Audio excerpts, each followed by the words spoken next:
नमस्कार दोस्तों, मैं सौरभ प्रयासी आप सभी का फिर से एक बार इस्तकबाल करता हूं और आप जुड़ चुके हैं हमारे साथ इस पॉलिटी के क्लास में।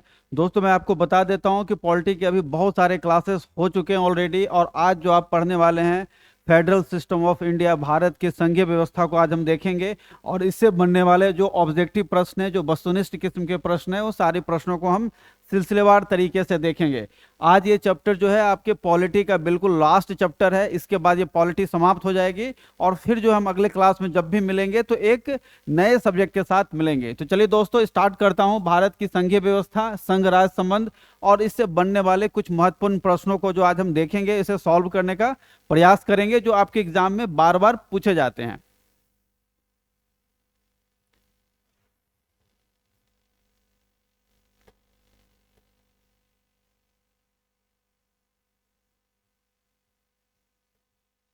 भारत की संघीय व्यवस्था। हमारा देश जो है दोस्तों, आपको पता ही है कि भारत में संघीय व्यवस्था कायम है। भारत में जो है संघात्मकता का भी गुण है और साथ ही साथ एकात्मकता का भी गुण है।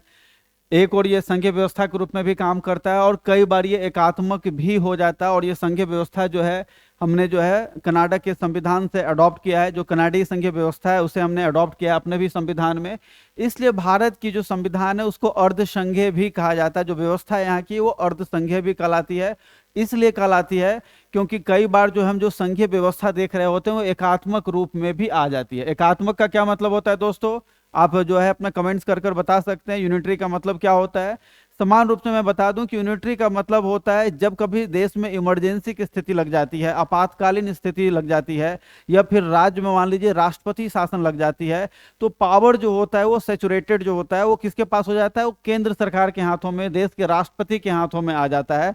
तो वैसे स्थिति में एकात्मक व्यवस्था कायम हो जाती है, एक यूनिटरी सिस्टम कायम हो जाता है, जिसके सबसे टॉप पर जो है वो केंद्र सरकार या कह लीजिए देश का राष्ट्रपति जो है बैठा होता है। और वहां से सत्ता की जो संचालन या सत्ता का बागडोर जो होता है वो राष्ट्रपति के हाथ में आ जाता है। तब उसे हम क्या बोलेंगे? वो यूनिटरी व्यवस्था हो जाती है। तो जब भी इमरजेंसी लगे या फिर राष्ट्रपति शासन लग जाए, यानी आर्टिकल 356 का प्रयोग करें, तो वैसे स्थिति में जो संघीय व्यवस्था आप देखते हैं वो एकात्मक व्यवस्था में भी तब्दील हो जाता है। इसलिए भारत जो है वो क्वासी फेडरल कहलाता है, यानी अर्ध संघीय व्यवस्था वाला देश कहलाता है, जिसमें कनाडा के जरिए संघीय व्यवस्था का भी प्रावधान है और साथ ही साथ आवश्यकता अनुसार जो है एकात्मक व्यवस्था भी वो एकात्मक व्यवस्था में तब्दील हो सकती है। तो ध्यान में रखेंगे कि संघात्मकता का भी गुण है और एकात्मकता का भी गुण है। और आप समझ ही गए होंगे कि संघीय व्यवस्था का समान सा अर्थ होता है केंद्र और राज्य के बीच में शक्तियों का स्पष्ट विभाजन। हमारे संविधान में ही जब संविधान का निर्माण हो रहा था उस समय ही जो है केंद्र राज्य की शक्तियों का स्पष्ट रूप से विभाजन कर दिया गया। और इसी विभाजन के फलस्वरूप जो है 3 प्रकार का लिस्ट, यानी 3 प्रकार की सूची बनाई गई, जिसे आप संघ सूची, राज्य सूची और समवर्ती सूची के नाम से जानते हैं। ये जो संघ सूची है, संघ सूची के विषय में आपको पता ही होगा कि हमारी जो है दिल्ली में बैठी हुई जो संसद होती है, संसद के द्वारा वहां नियम कानून बनाया जाता है संघ सूची के विषय में।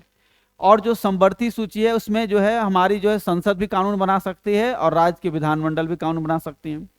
जो राज्य सूची है वो राज्यों को सौंपा गया, इस पर जो है राज्य का विधानमंडल जो है वो कानून बनाती है।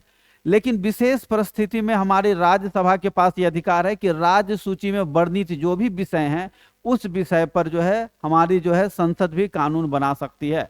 इससे जुड़ा हुआ जो आर्टिकल है वो आर्टिकल 249 या 250 या 252 जैसे जो आर्टिकल देखते हैं आप, अनुच्छेद 249, 250, 252, इसके अंतर्गत कुछ प्रावधान किए गए हैं जिसके जरिए जो है हमारे देश की संसद भी जो है राज्य सूची के विषय पर ये कानून निर्मित कर सकती है। साथ ही साथ जब भी इमरजेंसी लागू हो जाए या फिर राष्ट्रपति शासन लागू हो जाए तो वैसे स्थिति में भी हमारे संसद के पास ये कानून बनाने का अधिकार हो जाता है। तो ये हो गई हमारे देश की संघीय व्यवस्था और एकात्मक व्यवस्था की बात। अब हम इससे बनने वाले कुछ महत्वपूर्ण प्रश्नों को देखेंगे जो आपके एग्जाम में आपसे पूछे जाते हैं। तो चलिए सबसे पहला प्रश्न हम लेते हैं। सबसे जो पहला प्रश्न दिख रहा है आपके सामने वो है कि वर्तमान में विपक्ष के कितने देशों में संघीय प्रणाली है, सॉरी, वर्तमान में विश्व के कितने देशों में जो है संघीय प्रणाली की व्यवस्था लागू है? तो आपका आंसर है 20। वर्तमान में विश्व के 20 देश हैं जहां पर इस तरह की संघात्मक व्यवस्था लागू है। और हमने जो ये संघात्मक व्यवस्था को अडॉप्ट किया है हमारे संविधान ने, वो कनाडा के संविधान से लिया गया है। तो याद रखेंगे आप कितने देश हैं? तो कुल 20 देश हैं। दूसरा क्वेश्चन है, भारतीय संविधान के किस अनुच्छेद में भारत को राज्यों का संघ कहा गया है? अनुच्छेद 1 में जो है ये मेंशन किया गया है कि भारत क्या है, यूनियन ऑफ स्टेट है। भारत को राज्यों का संघ कहा जाता है, यानी कई राज्य मिलकर जो है भारत में जो है सम्मिलित हैं और कई राज्य जो है मिलकर जो है एक संघ का जो है वो निर्माण करता है। लेकिन ये जो राज्य हैं जो कि हमारे यूनियन में यानी हमारे संघ में सम्मिलित हैं, वो अपने इच्छा के अनुसार, इच्छा के अनुरूप जो है इस संघ से बाहर नहीं जा सकते हैं। अपने मन मर्जी से वो संघ से बाहर नहीं जा सकते हैं, या ये नहीं कर सकते हैं कि हम संघ से बाहर आकर एक नए देश का निर्माण करेंगे। वो आबद्ध है हमारे संघ से जुड़े हुए हैं, कई राज्य मिलकर जो हमारे संघ का निर्माण होता है, और ये जो राज्य हैं वो संघ का अविच्छिन्न अंग है, यानी इंसेपरेबल पार्ट है, उसको हम अलग नहीं कर सकते हैं, ये ध्यान में रखिएगा। जबकि आप अमेरिका के कॉन्स्टिट्यूशन को देखेंगे तो वहां पर ऐसा प्रावधान नहीं है। ठीक है, तो अनुच्छेद 1 में कहा गया है कि भारतीय संविधान के अनुच्छेद 1 बोलता है कि भारत को राज्यों का जो है, भारत क्या है तो राज्यों का संघ है, यानी यूनियन ऑफ स्टेट है। अगला प्रश्न है, भारतीय संघवाद का उद्भव किस देश की शासन व्यवस्था पर आधारित है? तो भारतीय संघवाद, इसका मतलब है कि भारत में जो संघीय कल्पना ली गई है, जिस हम संघात्मक व्यवस्था की बात करते हैं, कहां से ली गई? तो ये लिया गया है कनाडा से, यानी कनाडा के संविधान से हमने भारतीय संघात्मक व्यवस्था को अडॉप्ट किया है, यानी इसे हम शामिल करते हैं। नेक्स्ट प्रश्न है, राष्ट्रीय महत्व के विषय किस सरकार को दिए गए हैं? तो राष्ट्रीय महत्व का विषय जो है देश की संसद के पास ये अधिकार है, यानी कि केंद्र सरकार। अभी बताया कि मैंने 3 प्रकार की सूचियां हैं, 3 प्रकार की सूची हमारे देश में, जिसमें संघ सूची, राज्य सूची और संवर्ती सूची, ये 3 सूची है। इस 3 सूची के अलावा जो अवशिष्ट अधिकार हैं, यानी कि जो विशेषाधिकार बच जाते हैं, जो भी शेष अधिकार बच जाते हैं, वो सारे अधिकार किसे दिया गया है?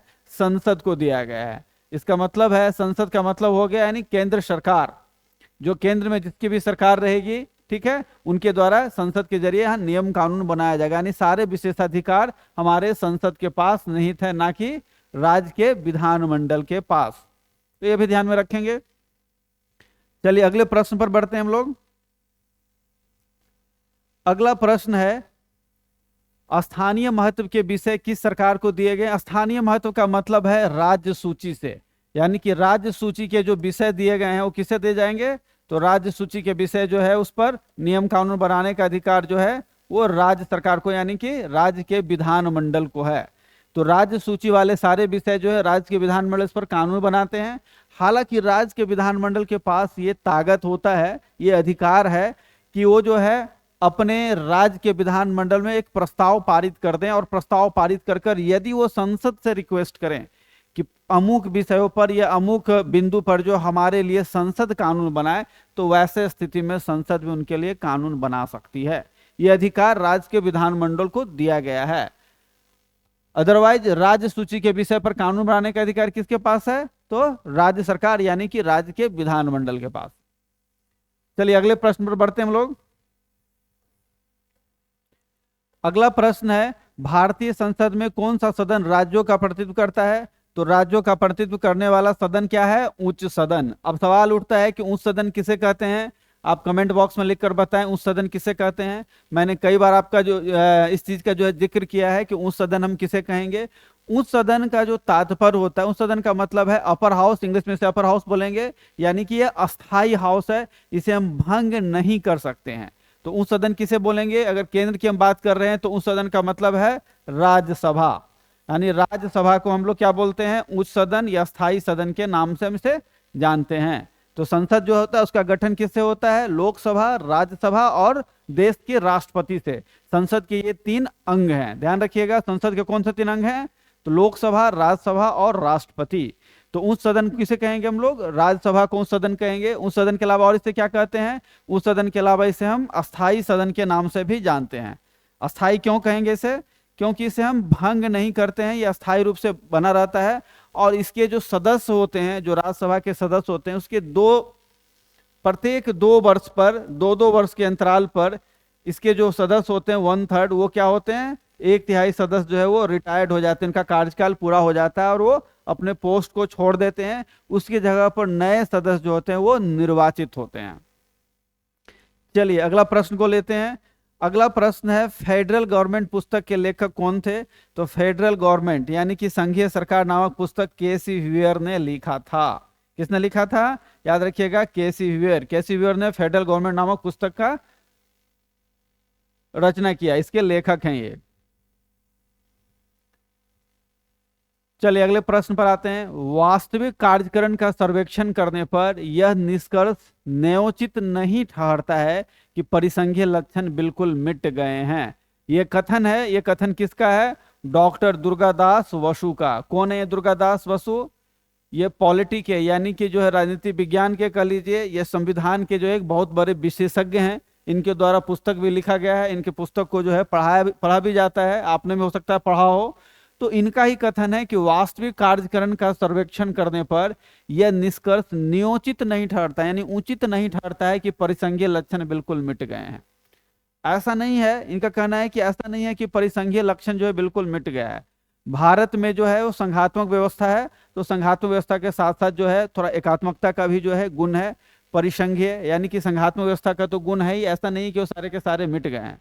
एकात्मकता का भी गुण दिखेगा तो संघात्मकता का भी गुण मिलेगा, गुण जो है आपको देखने को मिलेगा, यानी दोनों का दोनों गुण यहां देखने को मिलता है। नेक्स्ट, किस अधिनियम में शक्ति विभाजन की 3 सूचियों का उल्लेख है? तो सबसे पहले जो भारत सरकार अधिनियम 1935 में लाया गया था, इसमें 3 सूचियों का प्रावधान किया गया था, संघ सूची, राज्य सूची और संवर्ती सूची। इन्हीं 3 सूचियों को हमने आगे कैरी फॉरवर्ड किया, तो अपने संविधान में भी हमने जब निर्माण किया अपने संविधान का, तो इसे हमने शामिल किया। तो 1935 का भारत सरकार अधिनियम है, इसमें जो है शक्ति का स्पष्ट रूप से जो है विभाजन किया गया था कि किन विषय पर या किन विषय वस्तु पर जो है केंद्र सरकार जो है कानून बनाएगी, किन विषय वस्तु पर जो राज्य की विधानमंडल जो है कानून बनाएगी। तो आप हमेशा ध्यान में रखेंगे 1935 का भारत सरकार अधिनियम। अगला प्रश्न है, संघीय सूची में कितने विषय शामिल हैं? तो संघ सूची में अभी कितने विषय शामिल हैं? 100 विषय जो अभी संघ सूची के अंतर्गत आते हैं। राज्य सूची में कितने विषय शामिल हैं? तो राज्य सूची में जो है 61। और संवर्ती सूची की अगर बात करेगा तो संवर्ती सूची में शामिल विषयों की संख्या है 52। तो इस तरीके से जो 3 सूचियां हैं, संघ सूची में 100, राज्य सूची में 61 और संवर्ती सूची में शामिल विषय 52।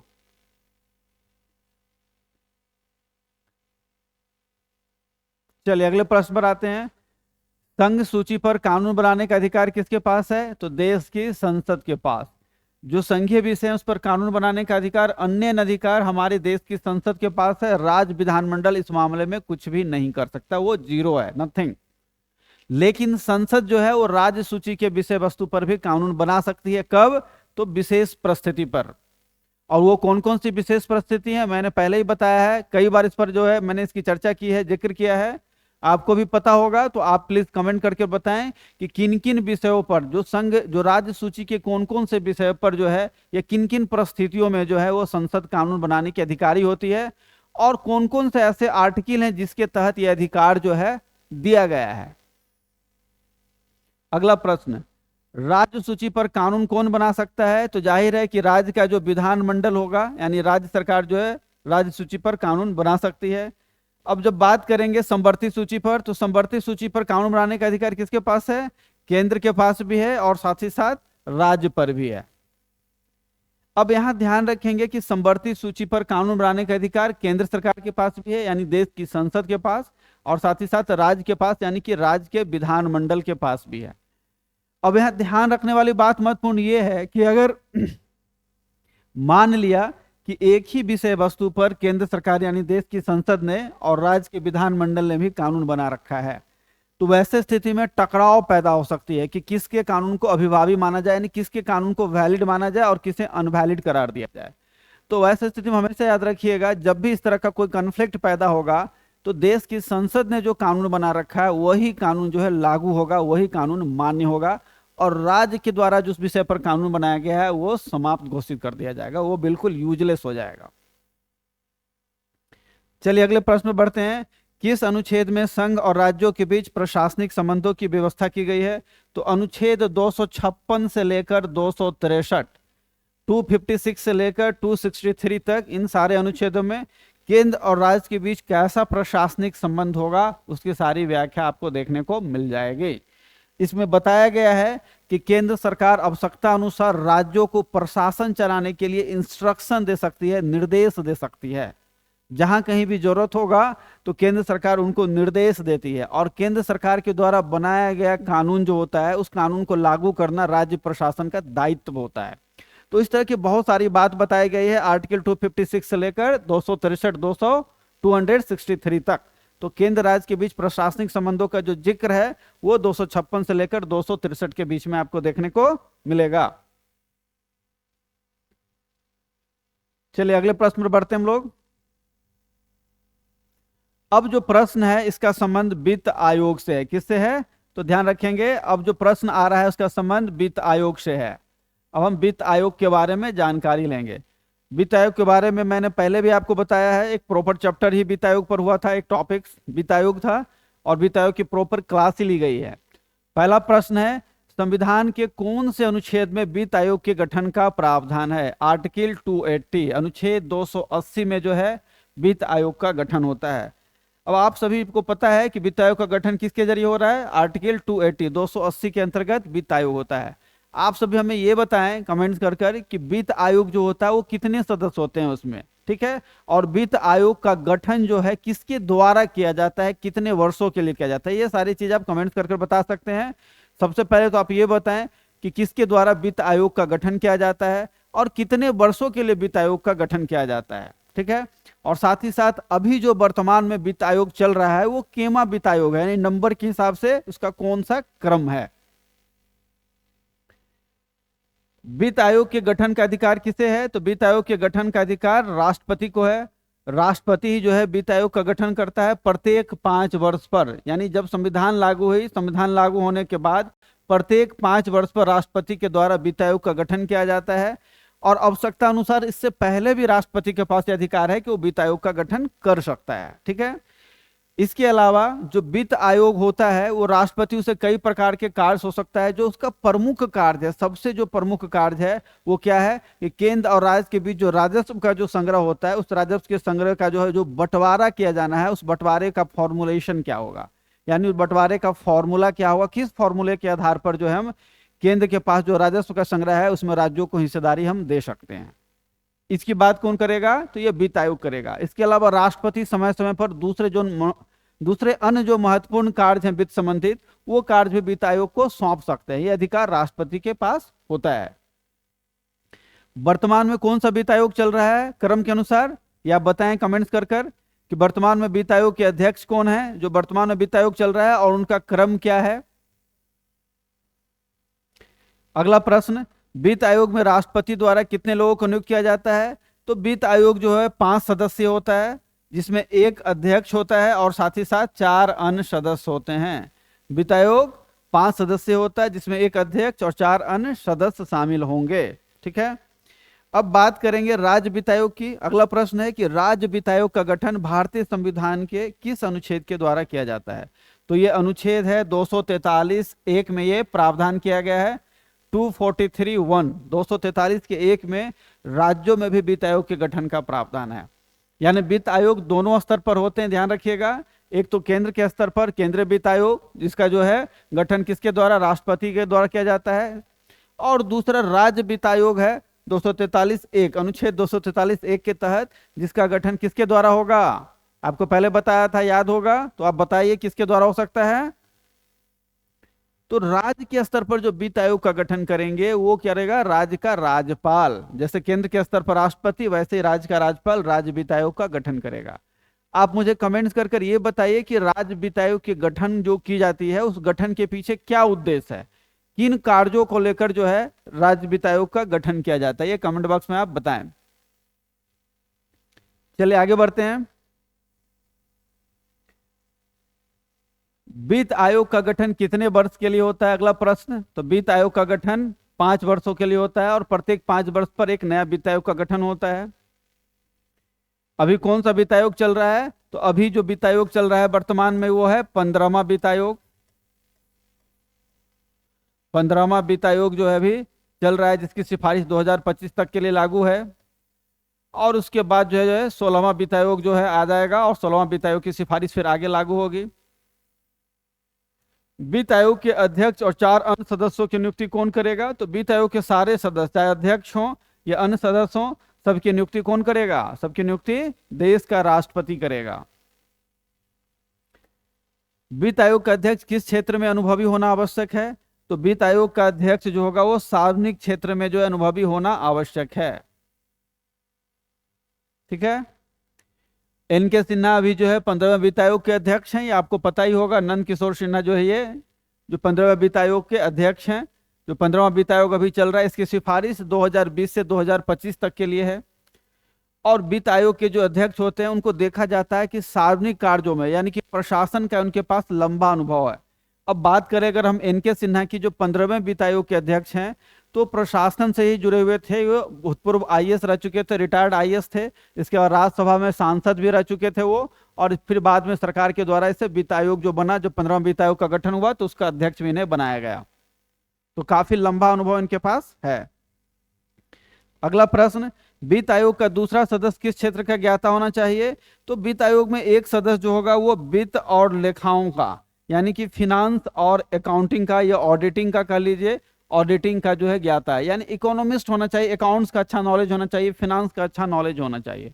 क्योंकि इनका काम जो है क्या है, फिनांस से ही जुड़ा हुआ काम है। तो जाहिर है कि इनकी एक्सपर्टीज किस में होनी चाहिए? वित्त और लेखा जैसे चीजों में इनकी एक्सपर्टीज होनी चाहिए। चलिए अगले प्रश्न पर बढ़ते हैं हम। वित्त आयोग का जो तीसरा सदस्य है, क्या है? वित्त आयोग का तीसरा सदस्य किस प्रकार का होगा? तो वित्तीय विषयों का जानकार होगा, और साथ ही साथ प्रशासन का इसके पास व्यापक अनुभव होना चाहिए। वित्त आयोग का जो चौथा सदस्य होगा वो किस प्रकार का होगा? तो अर्थशास्त्र का विशेष जानकार, यानी अर्थशास्त्र का एक्सपर्ट होना चाहिए, या कह लीजिए कि इकोनॉमिस्ट होना चाहिए। तो ये थे वित्त आयोग से जुड़े हुए प्रश्न, जो प्रश्न आपके एग्जाम में बारंबार पूछे जाते हैं। ये सारे प्रश्न हमेशा पूछे जाते हैं, इसकी हमेशा संभावना रहती है, तो आप इसे ध्यान में रखेंगे। चलिए आगे बढ़ते हैं।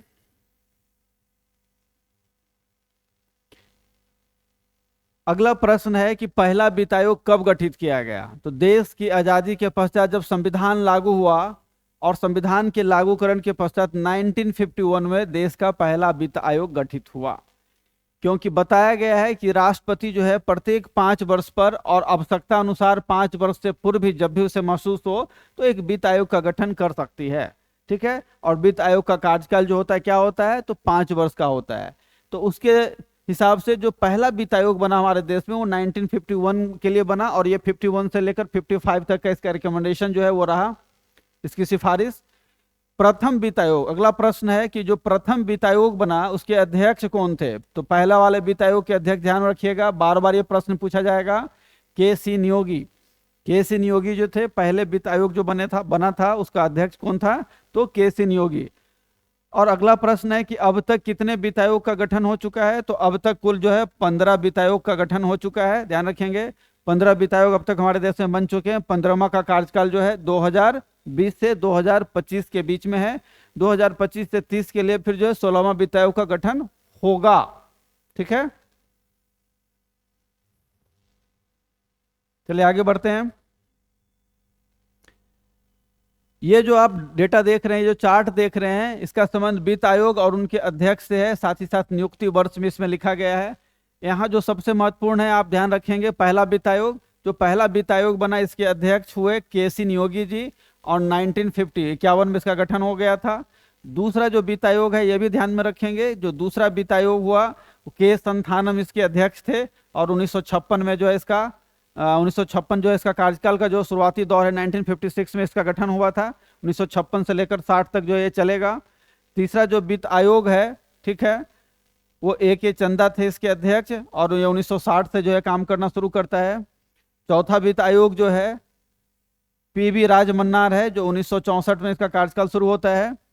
पांचवा जो वित्त आयोग है महावीर त्यागी के निर्देशन में बना था, महावीर त्यागी जो है इसके अध्यक्ष, और 1968 इसका पीरियड रहा, 1968। छठा वित्त आयोग जो है वो पी ब्रह्मानंद रेड्डी के नेतृत्व में, और उसका कार्यकाल रहा 1972 से शुरू हुआ।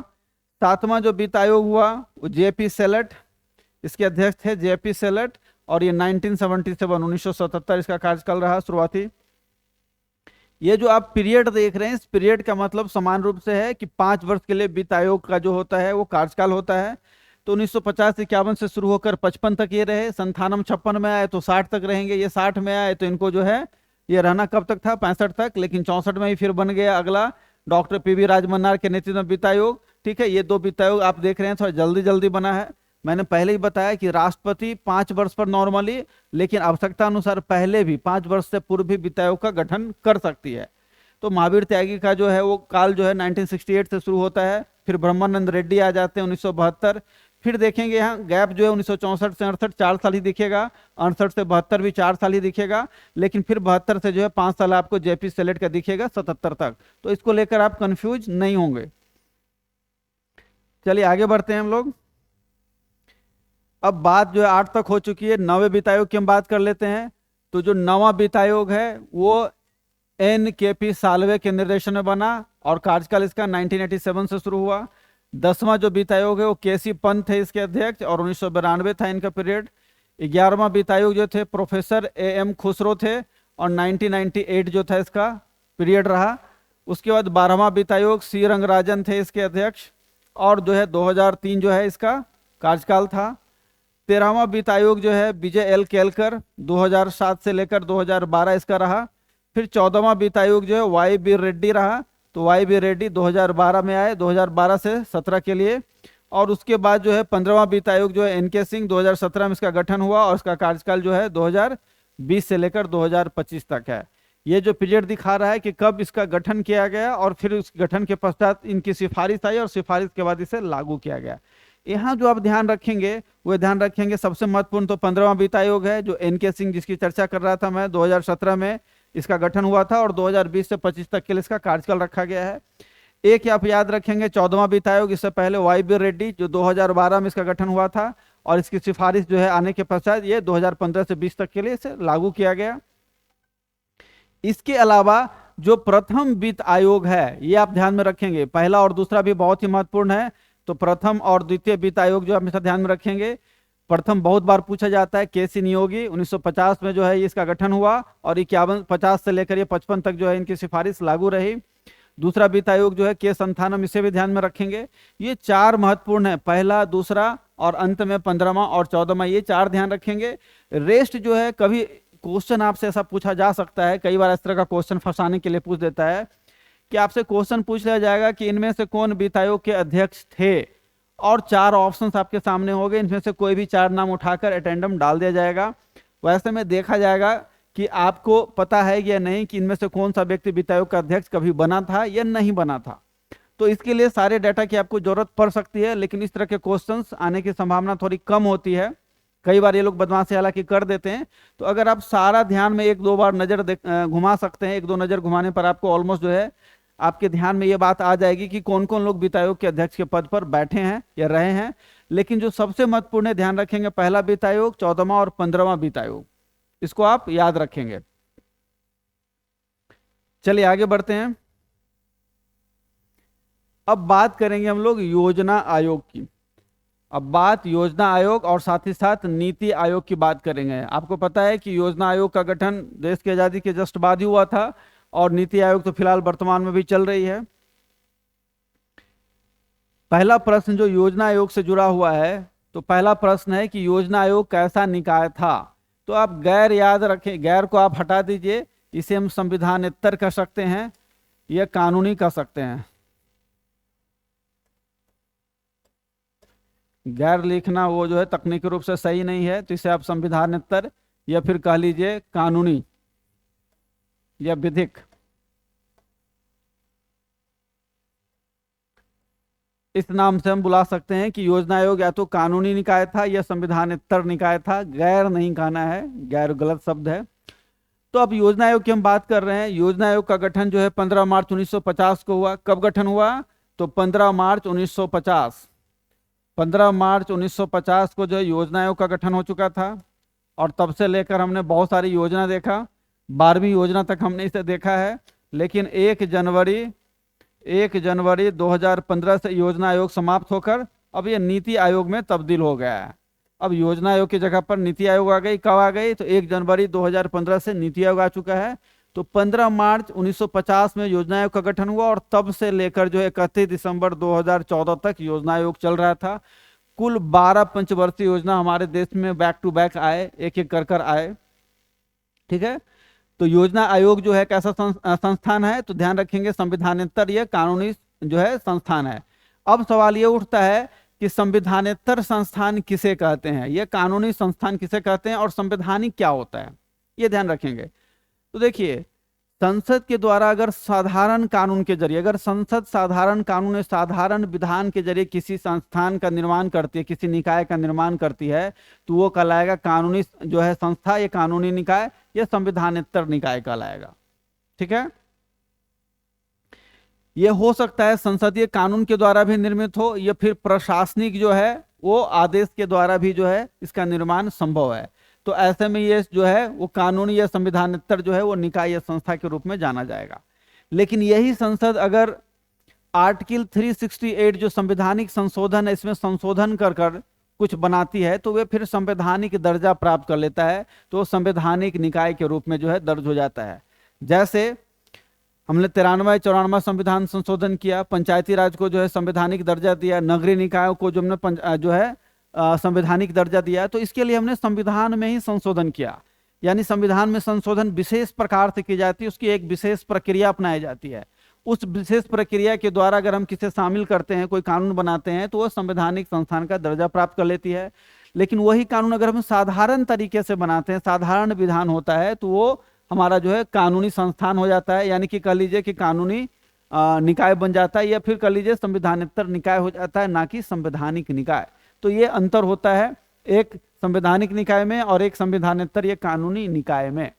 और ये जो संविधानेतर कानूनी निकाय दे सकते हैं, ये कई बार प्रशासनिक आदेश के जरिए, यानी बिना कानून बनाए हुए भी सरकार जो है किसी निकाय की स्थापना कर सकती है, गजट में नोटिफाई करके, केवल प्रशासनिक आदेश के जरिए भी ये काम किया जा सकता है।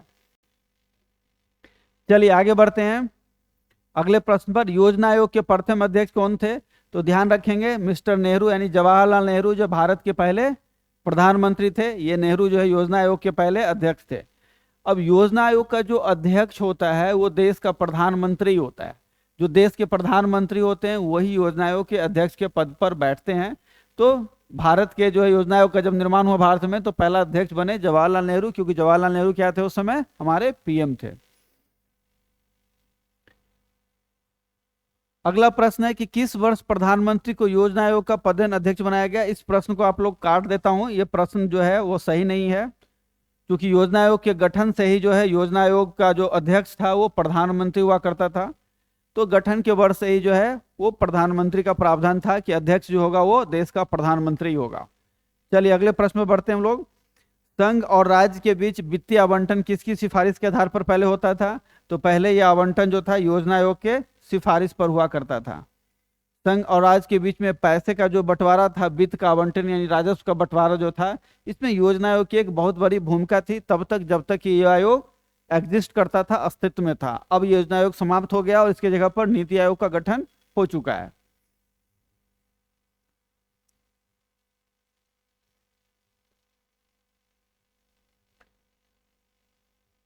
अगला प्रश्न है कि यह निर्णय कौन लेता था कि पंचवर्षीय योजनाओं के कर तथा गैर कर राजस्व द्वारा वित्त पोषण के लिए वार्षिक संसाधन कैसे जुटाए जाएंगे?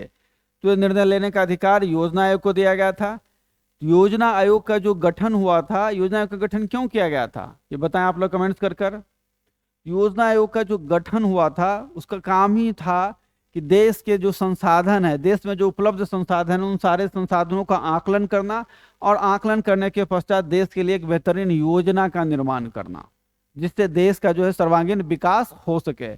इसी काम को करने के लिए योजना आयोग का जो है वो निर्माण किया गया था। और ये यूएसएसआर जो है, तत्कालीन जो सोवियत संघ थे, वहां से जो है हमने इस कॉन्सेप्ट को अडॉप्ट किया था। यानी योजना आयोग का जो कॉन्सेप्ट हमारे देश में आया वो संयुक्त सोवियत संघ जो था वहां के देश के संविधान से हमने ये अडॉप्ट कर लिया था।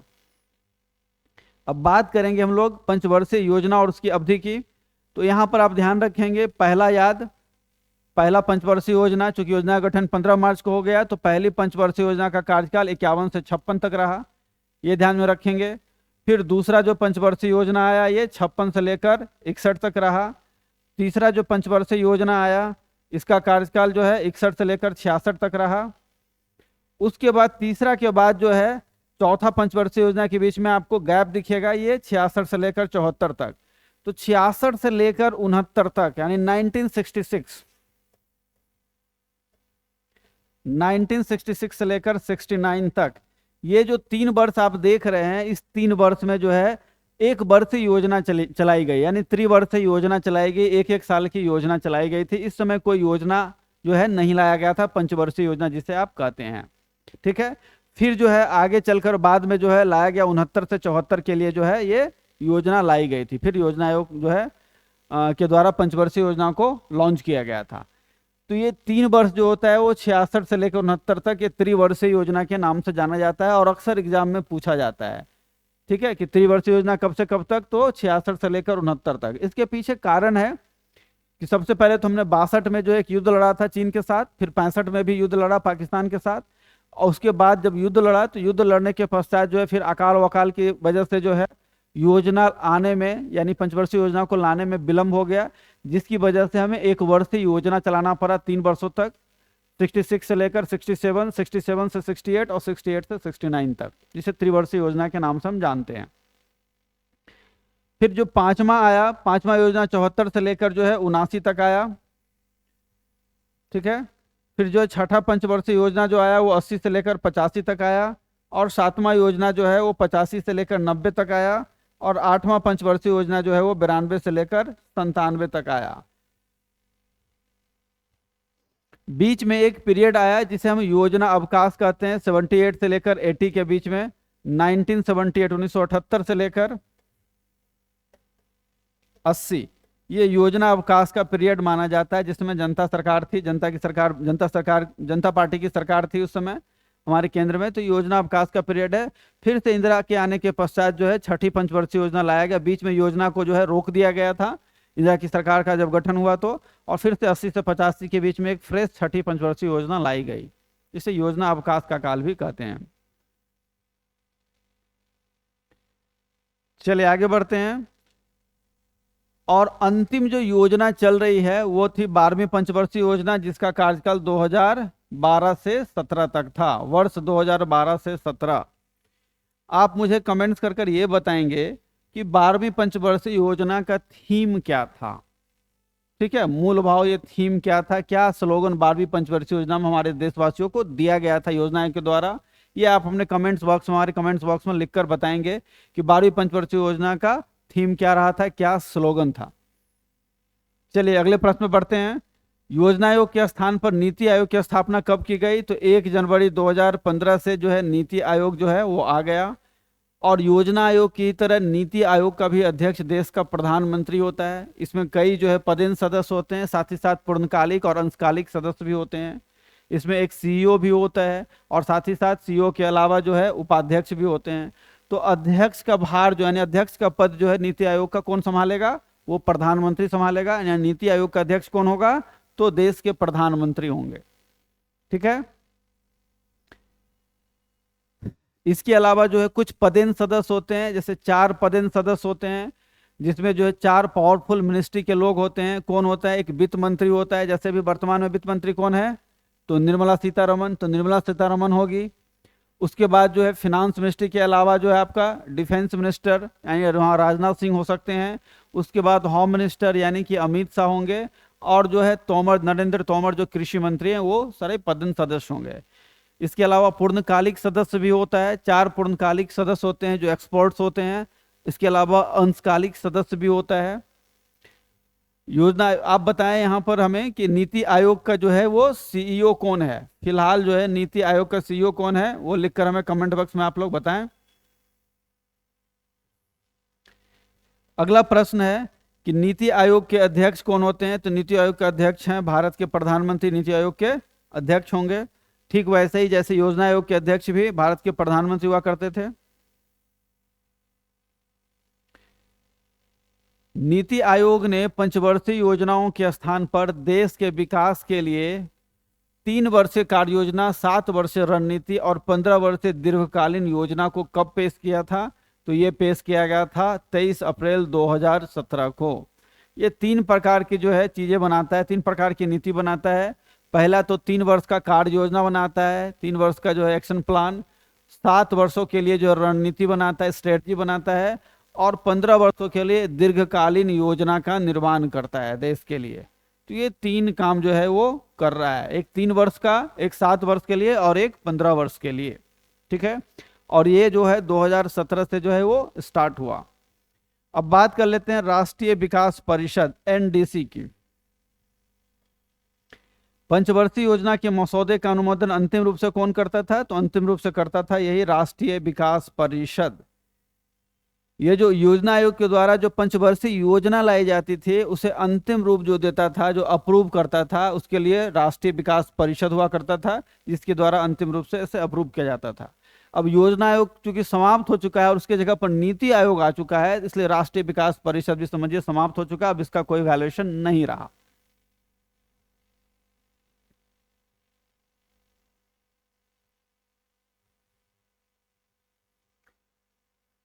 राष्ट्रीय विकास परिषद का पदेन सचिव कौन होता है? तो पदेन सचिव जो था वो योजना आयोग हुआ करता था, इसका सचिव भी इसका पदेन सचिव हुआ करता था। राष्ट्रीय विकास परिषद का गठन कब हुआ था? तो 1952 1952 में राष्ट्रीय विकास परिषद का गठन हुआ। 6 अगस्त 1952 को राष्ट्रीय विकास परिषद का गठन हुआ था। राष्ट्रीय विकास परिषद का अध्यक्ष कौन होता है? तो राष्ट्रीय विकास परिषद का भी अध्यक्ष जो है देश के प्रधानमंत्री होते हैं। तो ध्यान रखेंगे, राष्ट्रीय विकास परिषद पहले हुआ करता था, इसके भी अध्यक्ष प्रधानमंत्री थे, और जो योजना आयोग के द्वारा जो योजना पंचवर्षीय योजना बनाई जाती थी उसको अंतिम रूप से स्वीकृत करने का कार्य राष्ट्रीय विकास परिषद ही करता था। क्योंकि अब योजना आयोग नहीं रहा तो राष्ट्रीय विकास परिषद का भी काम जो है वो समाप्त हो गया, तो ये भी अब समाप्त हो चुकी है। और ये एक सलाहकारी संस्था हुआ करती थी, एक सलाहकारी निकाय थी राष्ट्रीय विकास परिषद।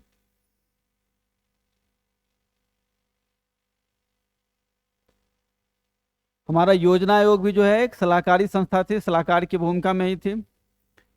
राष्ट्रीय विकास परिषद में कितने सदस्य होते थे? तो भारतीय संघ, भारत के जो संघ है उसके सभी राज्यों के जो मुख्यमंत्री हैं वो सभी होंगे, और योजना आयोग के जितने भी सदस्य थे वो सारे के सारे जो है इसके क्या होते थे? इसके सदस्य होते थे।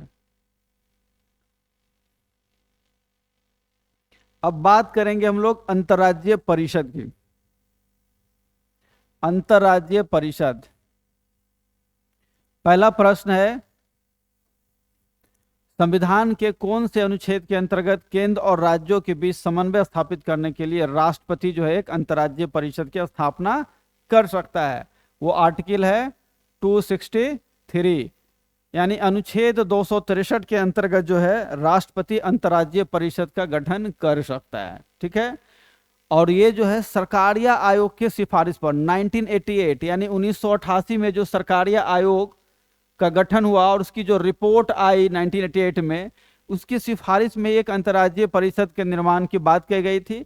इसे ही ध्यान में रखकर, सरकारी आयोग की सिफारिश को भी ध्यान में रखकर जो है आर्टिकल 263 के अंतर्गत जो है एक व्यवस्था किया गया अंतर्राज्यीय परिषद के लिए।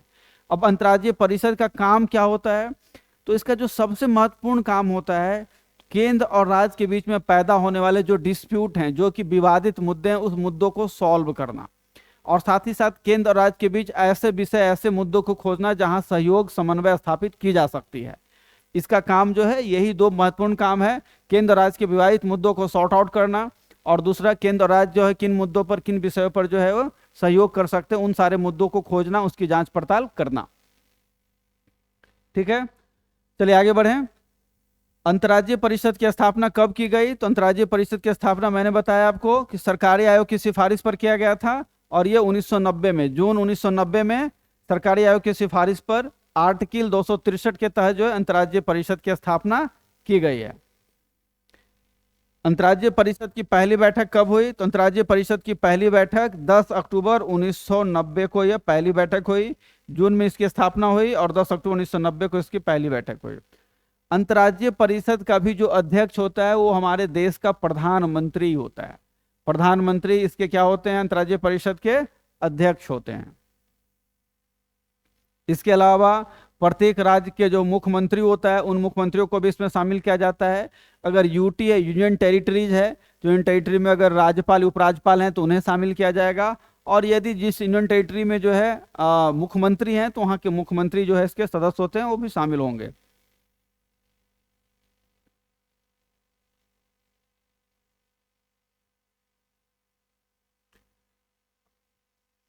कहता है अंतर्राज्यीय परिषद में कितने सदस्य होते हैं। तो सदस्यों की संख्या प्रधानमंत्री को ले लें, ये अध्यक्ष ही होता है अंतर्राज्यीय परिषद का। इसके अलावा उनके द्वारा जो मनोनीत होंगे वो 6 कैबिनेट रैंक के जो है मिनिस्टर होते हैं, ठीक है। उसके बाद जितने भी राज्य हैं हमारे देश में, सभी राज्यों के और संघ शासित क्षेत्र के जो मुख्यमंत्री हैं वो होते हैं। और यूटी है तो वहाँ के उपराज्यपाल हो जाएंगे, और संघ राज्य क्षेत्र के प्रशासक जिसे हम उपराज्यपाल कह रहे हैं वो सारे के सारे इसमें मेंबर्स के रूप में होते हैं। प्रधानमंत्री इसका अध्यक्ष हो गया, ठीक है। कैबिनेट रैंक के केंद्र में जो 6 कैबिनेट स्तर के मंत्री उन्हें शामिल किया जाता है, उन्हें मनोनीत करेगा। इसके अलावा जितने भी राज्य हैं सभी राज्यों के मुख्यमंत्री, और जो हमारा यूनियन टेरिटरीज है, जो संघ शासित प्रदेश है, वहाँ के जो प्रशासक हैं, चाहे वो उपराज्यपाल हो या फिर वहाँ मुख्यमंत्री हो, तो ऐसा स्थिति में मुख्यमंत्री भी शामिल होगा। जैसे दिल्ली और पुडुचेरी में विधानसभा कार्यरत है तो वहाँ मुख्यमंत्री होता है, निर्वाचन होता है इसका, तो वहाँ से मुख्यमंत्री, और दूसरे अन्य यूनियन टेरिटरीज में जो प्रशासक यानी कि जो उपराज्यपाल होंगे वो इसके सदस्य होते हैं। नेक्स्ट, अंतर्राज्यीय परिषद की बैठक वर्ष में कितनी बार की जाती है। तो अंतर्राज्यीय परिषद की बैठक 1 साल में 3 बार बुलाई जाती है। ध्यान रखेंगे, ये प्रश्न पूछेगा एग्जाम में कि अंतर्राज्यीय परिषद की बैठक 1 साल में कितनी बार बुलाई जाती है, तो 3 बार। अब आप मुझे यहाँ बताएंगे कमेंट बॉक्स में कि देश की जो संसद है इसकी बैठक एक वर्ष में नॉर्मली कितनी बार बुलाई जाती है, और कितने महीने के अंतराल पर जो है, कितने महीने के अंतराल के अंतर्गत जो है 2 बैठक बुलाया जाना अनिवार्य है। ये आप कमेंट बॉक्स में मुझे बताएं। अगला प्रश्न है, अंतर्राज्यीय परिषद की बैठक की अध्यक्षता कौन करेगा। तो जाहिर है कि प्रधानमंत्री अध्यक्ष होता है तो प्रधानमंत्री पहले करेगा, लेकिन यदि प्रधानमंत्री अनुपस्थित रहे तो इनके द्वारा नियुक्त कोई भी कैबिनेट स्तर का मंत्री, 6 कैबिनेट स्तर के मंत्री को प्रधानमंत्री नॉमिनेट करता है, उनमें से कोई भी जिसे प्रधानमंत्री ने इस काम के लिए नियुक्त कर रखा है फिर वो उसकी अध्यक्षता करेगा।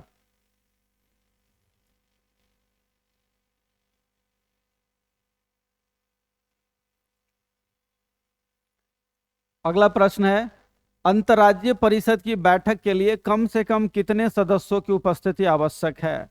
तो इसके लिए जो कोरम है वो है 10। जितने भी इसके सदस्य हैं कम से कम 10 सदस्य जब उपस्थित होंगे तभी अंतर्राज्यीय परिषद की बैठक जो है वो उसकी कार्यवाही संचालित होगी, यानी उसकी कार्यवाही की जा सकती है। 10 से कम सदस्य उपस्थित होंगे यानी कोरम संख्या अगर उनकी पूरी नहीं होगी तो वैसे में इनकी कार्यवाही को स्थगित कर दिया जाएगा।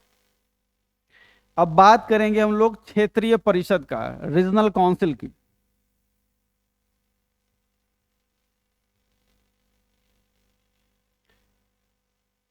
क्या भारतीय संविधान में क्षेत्रीय परिषद के संबंध में कोई प्रावधान किया गया है।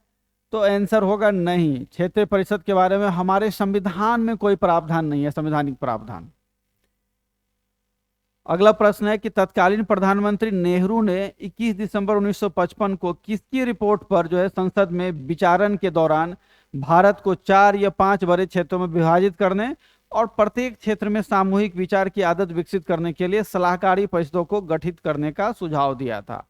तो 1956 में जो राज्य पुनर्गठन आयोग बना था, राज्यों के पुनर्गठन के लिए, रीस्ट्रक्चरिंग के लिए भाषा के आधार पर, इसके ही सिफारिश के आधार पर जो है तत्कालीन हमारे जो प्रधानमंत्री मिस्टर नेहरू थे, इन्होंने जो है ये फील किया कि हमारे लिए क्षेत्रीय परिषद भी होना चाहिए। क्यों? क्योंकि जो आवश्यक मुद्दे उस क्षेत्र विशेष के, उस मुद्दे पर जो वहाँ विचार विमर्श हो, ऐसा एक मंच होना चाहिए। इसे ही ध्यान में रखकर जो है 5 क्षेत्रीय परिषद जो हमारे देश में काम करते हैं, और ये पांचों जो क्षेत्रीय परिषद हैं वो डायरेक्शंस के नाम पर हैं। एक जैसे पूरब है तो एक पूर्वी क्षेत्रीय परिषद हो जाएगा, दूसरा जो है एक जो है पश्चिमी क्षेत्रीय परिषद, तीसरा जो है एक हो जाएगा उत्तरी क्षेत्रीय परिषद, चौथा हो जाएगा दक्षिणी क्षेत्रीय परिषद, और जो 5वां हो जाएगा वो सेंटर में है जिसको हम लोग मध्य क्षेत्रीय परिषद बोलेंगे। ये क्या है? ये जो पूर्वी, पश्चिमी, उत्तरी, दक्षिणी और मध्य, ये 5 क्षेत्रीय परिषद हमारे देश में है।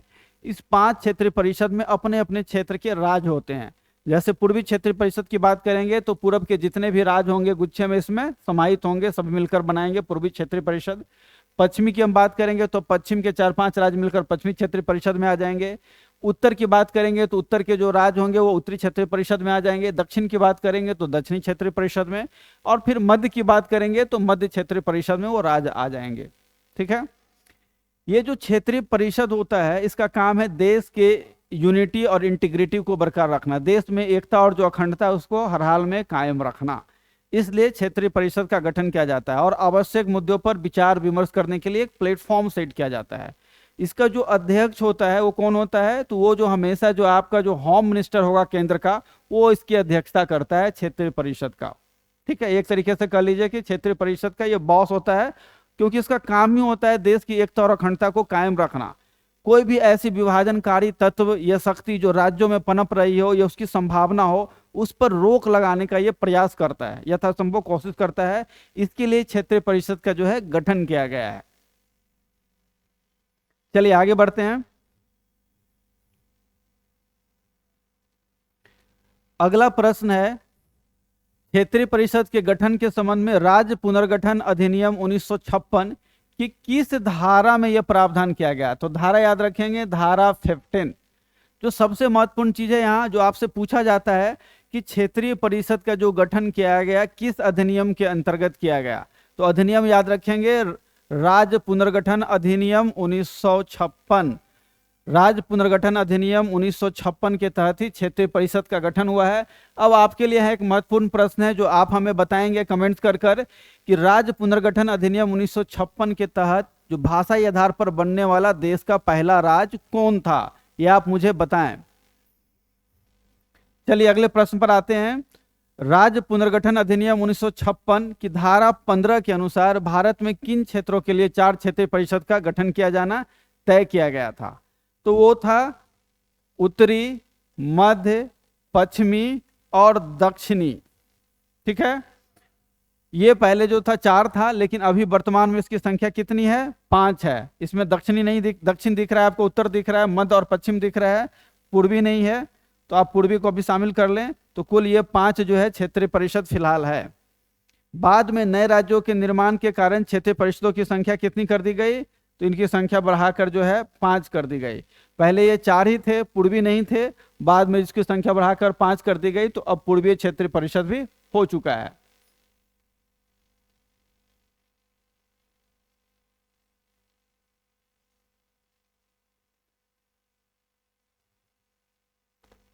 उत्तरी क्षेत्रीय परिषद का मुख्यालय कहाँ है, तो उत्तर का मुख्यालय जो है नई दिल्ली में है। मध्य क्षेत्रीय परिषद का मुख्यालय कहाँ है, तो मध्य क्षेत्रीय परिषद का मुख्यालय आपको इलाहाबाद में मिलेगा। ठीक है, पूर्वी क्षेत्रीय परिषद का मुख्यालय आपको कोलकाता में मिलेगा, कोलकाता में जो है पूर्वी क्षेत्रीय परिषद का मुख्यालय मिलेगा। पश्चिम क्षेत्रीय परिषद का मुख्यालय आपको मुंबई में मिलेगा। दक्षिण क्षेत्रीय परिषद का मुख्यालय आपको चेन्नई में देखने को मिलेगा। उसके अलावा जम्मू कश्मीर, हरियाणा, पंजाब, हिमाचल प्रदेश, राजस्थान, चंडीगढ़, दिल्ली की क्षेत्रीय परिषद के अंतर्गत आएंगे। तो ऑब्वियसली उत्तर के राज्य हैं तो उत्तर क्षेत्रीय परिषद के अंतर्गत ये आएंगे। इस प्रकार से पूरे देश को जो है 5 क्षेत्रीय परिषद में विभाजित किया गया है।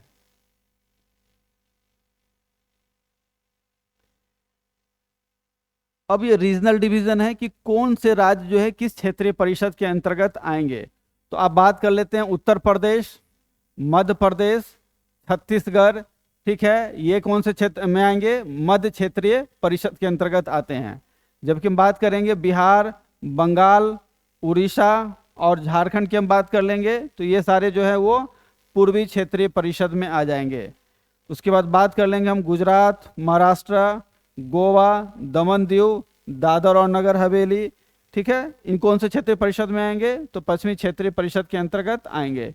ये समान सा डिवीजन है, आप जो है क्षेत्र विशेष के आधार पर भी इसे आप जो है सेलेक्ट कर सकते हैं और पकड़ सकते हैं कि कौन सा एरिया किस क्षेत्र के अंतर्गत आएगा। ये समान सी चीज है, तो ये याद करने की जरूरत नहीं हो, आप ऐसे भी जो है चीजों को समझ सकते हैं और पकड़ सकते हैं अगर एग्जाम में ऐसा पूछा जाए तो। ठीक उसी तरीके से आंध्र प्रदेश, केरल, कर्नाटक यानी दक्षिण के जो राज्य हैं वो किसके अंतर्गत आएंगे, तो दक्षिण क्षेत्रीय परिषद के अंतर्गत आ जाएंगे। क्षेत्रीय परिषद का गठन किसके द्वारा किया जाता है? तो राष्ट्रपति क्षेत्रीय परिषद का गठन करेगा। राष्ट्रपति प्रत्येक क्षेत्रीय परिषद का अध्यक्ष, ठीक है। तो कहता है कि राष्ट्रपति द्वारा गठित, यहां ध्यान रखेंगे ये प्रश्न में थोड़ी सी त्रुटि है, राष्ट्रपति द्वारा गठित क्षेत्रीय परिषद जो होता है उसका अध्यक्ष कौन होता है? तो ध्यान रखेंगे भारत का गृह मंत्री, भारत का जो होम मिनिस्टर होता है वो, या फिर राष्ट्रपति द्वारा मनोनीत केंद्रीय मंत्री। नॉर्मली भारत का गृह मंत्री ही जो है क्षेत्रीय परिषद का अध्यक्ष होता है। और जो उस क्षेत्र में आने वाले जितने भी राज्य या यूटी होते हैं उसके जो प्रशासक होते हैं, प्रशासक का मतलब है अगर राज्य है तो मुख्यमंत्री, और यदि यूटी है तो वहां के जो उपराज्यपाल होंगे वो उसके सदस्य होते हैं।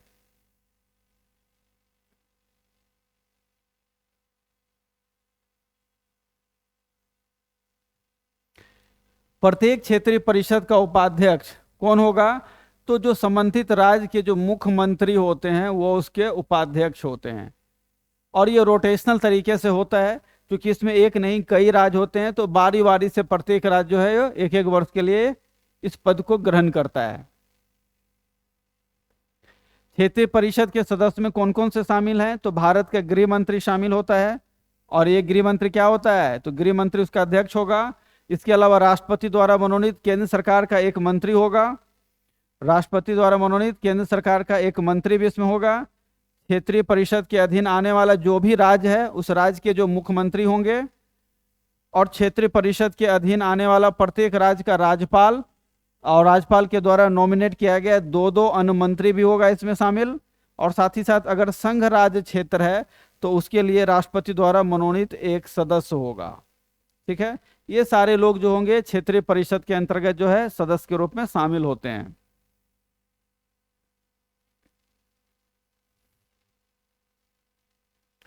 चलिए अगले प्रश्न पर बढ़ते हैं। क्षेत्रीय परिषद में सलाहकार के रूप में कौन शामिल होगा? तो नीति आयोग के सदस्य और मुख्य सचिव, ये हो जाएंगे सलाहकारी भूमिका में। इसके सारे सदस्य और राज्य के जो मुख्य सचिव होंगे वो सलाहकारी भूमिका में होते हैं। आम जनता से संबंधित क्षेत्रीय परिषद का मुख्य कार्य वही जनता में भावनात्मक एकता पैदा करना, देश की एकता और अखंडता को कायम रखना इसका प्रमुख काम होता है। देश की एकता और अखंडता से संबंधित क्षेत्रीय परिषद का मुख्य कार्य क्या है? क्षेत्रवाद और भाषावाद के आधार पर उत्पन्न होने वाली विघटनकारी प्रवृत्तियों पर रोक लगाना, यानी देश की एकता और अखंडता को किसी भी कीमत पर लागू रखना, इसे प्रभावी बनाए रखना ही इसका मूल काम है।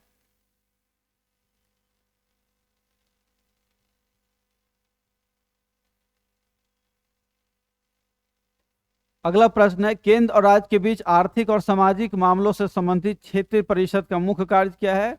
तो समान नीति बनाने के विचारों और अनुभवों का आदान प्रदान करना है। यानी कि राज्य और केंद्र जो होंगे वो अपने जो है नीतिगत विचारों का, अपने अनुभव का आदान प्रदान करने का काम करते हैं। एक राज्य दूसरे राज्य से भी अपना अनुभव और अपनी नीतियों के बारे में ज्ञान का आदान प्रदान करता है।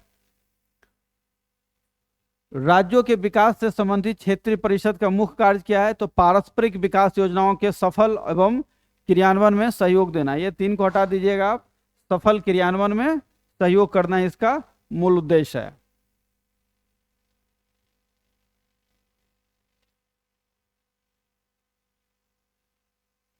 चलिए अगला प्रश्न है, क्या क्षेत्रीय परिषद के कार्य में देश के विभिन्न क्षेत्रों में से एक प्रकार की राजनीतिक संतुलन की अवस्था को निर्धारित करना भी शामिल है? तो बिल्कुल सही बात है, राजनीतिक संतुलन जो है जरूरी है। देश की एकता और अखंडता के लिए राजनीतिक संतुलन होना जरूरी है। अगर राजनीतिक संतुलन नहीं होगी तो देश की एकता जो है वो अखंडित वो खंड खंड हो जाएगी, यानी अखंडित नहीं रहेगी। तो ये इसका एक प्रमुख कार्य है। अब आगे जो प्रश्न है उसका संबंध राजभाषा से है।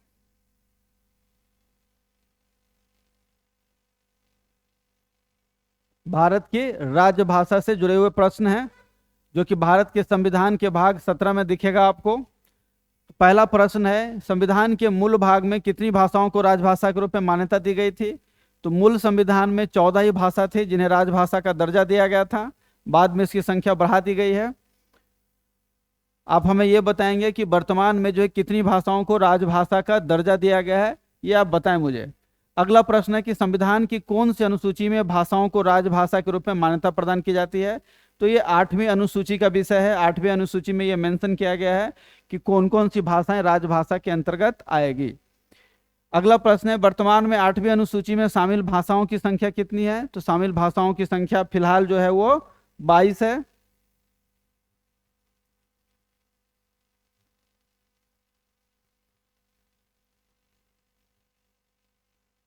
चलिए अगले प्रश्न में पढ़ते हैं। 8वीं अनुसूची में शामिल भाषाएं कौन सी है? तो 8वीं अनुसूची में बहुत सारी भाषाएं हैं, देख रहे हैं आप, असमिया, बांग्ला, गुजराती, हिंदी, कन्नड़। असमिया, बांग्ला, गुजराती, हिंदी, कन्नड़, काश्मीरी, मलयालम, मराठी, उड़िया, पंजाबी, संस्कृत, सिंधी, तमिल, तेलुगु, उर्दू, कोंकणी, मणिपुरी, नेपाली, मैथिली, संथाली, डोगरी और बोडो। ये सारे जो है 22 भाषाएं हैं जो अभी 8वीं अनुसूची के अंतर्गत शामिल है। इसमें आप ध्यान रखेंगे, ठीक है, कि बिहार से जो भाषा शामिल है वो है मैथिली। मैथिली भाषा शामिल है और अंतिम भाषा जो शामिल किया गया था वो बोडो और डोगरी, ठीक है। तो ये जो मैथिली भाषा है बिहार से शामिल किया गया है और फिर से जो है कुछ अन्य भाषाओं, बिहार के कुछ अन्य भाषाओं को शामिल करने की बात की जा रही है, जिसमें भोजपुरी एक प्रमुख भाषा है बिहार की जो बोली जाती है, तो उसे भी इस लिस्ट में शामिल करने की बात चल रही है, ठीक है। और यदि आप झारखंड से बिलोंग करते हैं तो ध्यान में रखेंगे, झारखंड से बिलोंग करने वाली भाषा जो है वो संथाली है, जिसे 8वीं अनुसूची में दर्जा दिया गया है। चलिए अगले प्रश्न पर आते हैं। मिजोरम, नागालैंड और मेघालय की राजभाषा, वहां मेघालय की राजभाषा, तीनों राज्य की राजभाषा है अंग्रेजी। हिंदी भाषा भारत के कुल जनसंख्या के कितने % भाग का प्रतिनिधित्व करती है? यानी देश की कुल जनसंख्या के 46% लोग जो हैं वो हिंदी भाषी यानी हिंदी भाषा का प्रयोग करते हैं।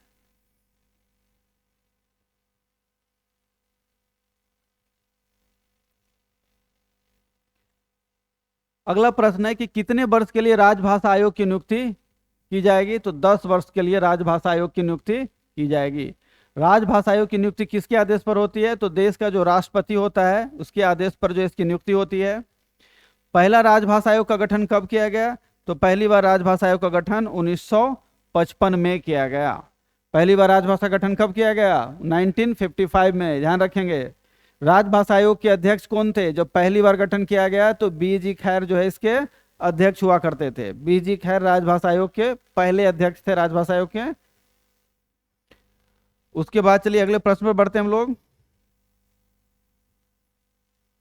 राजभाषा आयोग की बात कर रहा है कि राजभाषा आयोग ने अपना प्रतिवेदन कब दिया? तो 1956 में राजभाषा आयोग ने अपना रिपोर्ट प्रस्तुत किया। संसदीय विधान कार्य जो है अंग्रेजी में चलने और उसके अधिकृत हिंदी अनुवाद की व्यवस्था करने का आदेश राष्ट्रपति द्वारा कब जारी किया गया? तो 27 अप्रैल 1960 में यह आदेश जारी किया गया कि संसद में जो भी काम होगा वो अंग्रेजी में चलेगा, लेकिन उसकी हिंदी अनुवाद भी की जाएगी, व्यवस्था की जाएगी। ऐसा अनुवाद राष्ट्रपति के द्वारा दिया गया 27 अप्रैल 1960 को। चलिए अगले प्रश्न पर आते हैं। 2 अस्थायी राजभाषा आयोग कब स्थापित किए गए? तो 1961 में 2 अस्थायी राजभाषा आयोग का गठन किया गया।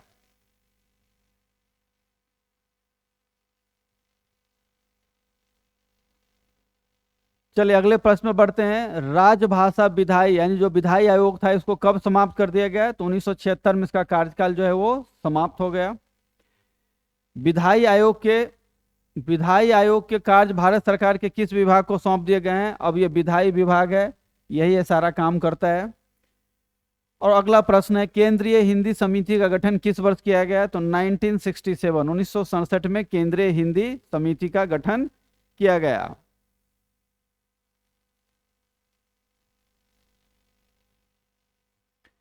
चलिए कुछ एक और प्रश्न है। केंद्रीय हिंदी समिति का अध्यक्ष कौन होता है? तो देश का प्रधानमंत्री जो होता है वो इसका अध्यक्ष होगा, ध्यान रखिएगा। अगला प्रश्न है, देश भर में कितनी नगर राजभाषा कार्यान्वयन समिति जो है वो गठित की गई है? तो देश भर में नगर के स्तर पर देखेंगे, नगर राजभाषा कार्यान्वयन समिति जो है उसकी संख्या 257 है, ठीक है। नेक्स्ट क्वेश्चन, भारतीय संघ की राजभाषा और लिपि कौन सी है? तो भारत की राजभाषा हिंदी है और उसकी लिपि क्या है? आपको पता ही है कि लिपि जो हमारी देवनागरी है। अगला प्रश्न पर आते हैं हम लोग। हिंदी को राजभाषा का दर्जा कब दिया गया? 1965। और इसको लेकर बहुत सारा डिस्प्यूट भी है कि हिंदी को राजभाषा का दर्जा दिया गया, दूसरे अन्य भाषाओं को क्यों नहीं। तो इसको लेकर बहुत सारा डिस्प्यूट भी होता रहता है।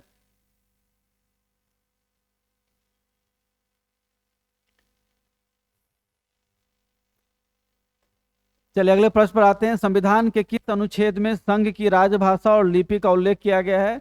तो संविधान का भाग की बात करेंगे तो भाग 17, और अनुच्छेद की बात करेंगे तो अनुच्छेद 343 है, जिसमें संघ की राजभाषा और लिपि का उल्लेख आपको देखने को मिलेगा।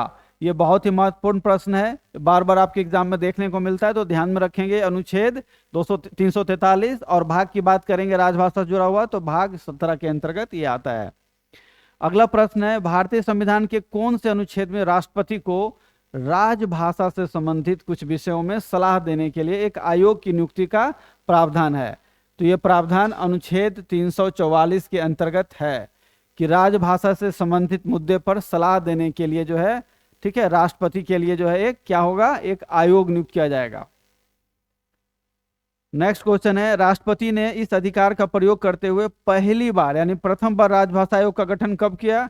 तो पहली बार राजभाषा आयोग का गठन 1955 में किया गया। पहला राजभाषा आयोग 1955। चलिए अगले प्रश्न पर बढ़ते हैं।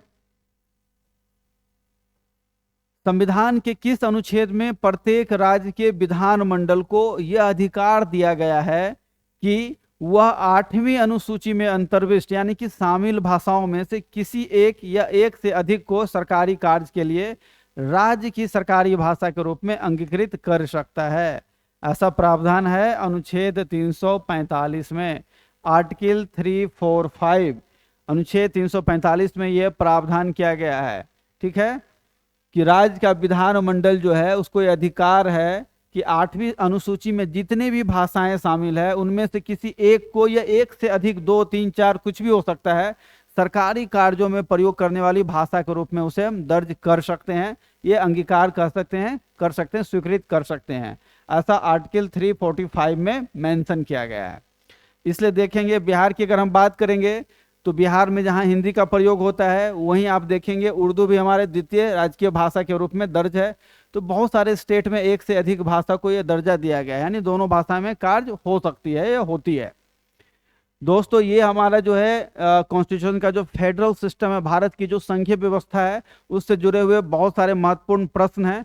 इन सारे प्रश्नों को करने के बाद यहाँ से कोई भी जो प्रश्न बनेगा तो उसे आप आसानी से कर सकते हैं। इससे बाहर जो है कोई प्रश्न नहीं रहेगा। जो भी प्रश्न आएंगे आपके एग्जाम में ये पूछे जाते रहे हैं वो सारे इसके दायरे के अंतर्गत ही हैं। तो आप ध्यान रखेंगे इन सारे को, जितनी बार हो सके से आप रिवाइज करेंगे। इस क्लास के साथ ही आज पॉलिटी के क्लास का दोस्तों समापन हो गया, और अब हम अगले क्लास में मिलेंगे बिल्कुल ही अगले न्यू सब्जेक्ट के साथ, न्यू टॉपिक्स के साथ। चलिए तब तक के लिए have a good day, good night.